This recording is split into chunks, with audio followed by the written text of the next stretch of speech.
don't like it. It's too high. Unless you're driving a hybrid vehicle, chances are you're spending almost twice as much on gas as you were just 2 years ago. The price should be lower, I can tell you that. But there is a system in development that could dramatically raise your miles per gallon. However, some scientists say it doesn't wash. You can't get something for nothing. And starting with water is a very difficult way to get energy.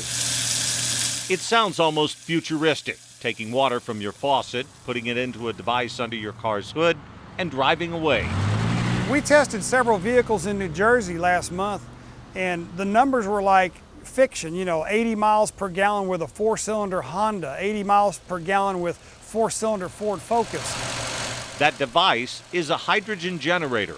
This system doesn't do anything more than help stretch the gasoline dollar by converting water with a chemical, which is potassium hydroxide, mixed up in a special proportion, and then it makes hydrogen and oxygen that the engine then uses as a fuel. The gas goes off into the engine through this feed. Steve Gerline has been a professional mechanic for more than 30 years. He was so intrigued by what he read about hydrogen generators assisting gasoline engines, he put one on his wife's Lexus. We know that it works on my wife's truck for about a 40% increase in gas mileage without the computerization.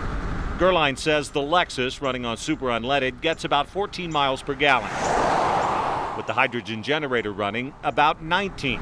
With the computer tweaked to accept the extra fuel, Gerline says the truck gets 23.4 miles per gallon.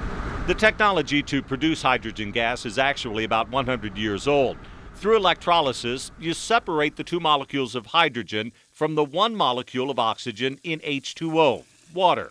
The relatively new use is burning the elements separately to supplement gasoline.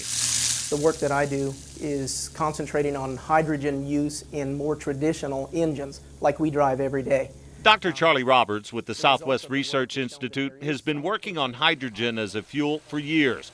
He says as a single fuel source, hydrogen is too expensive, but used in addition to gasoline, it does have promise. If you use small amounts of hydrogen, there's a chance, and I think this is what many of us are looking towards for the future. Steve Gerline believes that future is literally days away. We're driving around in Gerline's Lexus 470 SUV with the hydrogen generator on, just doing normal driving, starting, stopping, even reaching speeds of 50, 60 miles an hour.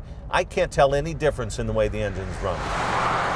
All your liability is you have to clean this canister out probably once every 6 months, and you may have to clean the actual electrolysis producing cell out maybe once a year.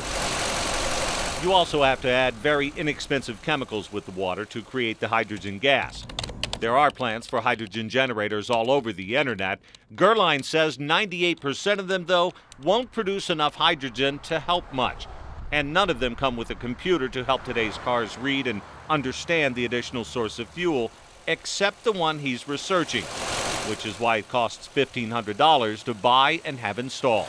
But if you're driving from Pipe Creek to San Antonio every day, and you can make it run at double the gas mileage for $1,500. Our research says that after 11,000 miles, the system's paid for itself, and the system runs an indefinite period of time. There could be a couple of other benefits, too. Gerline says burning hydrogen also cleans out the engine and has less toxic emissions.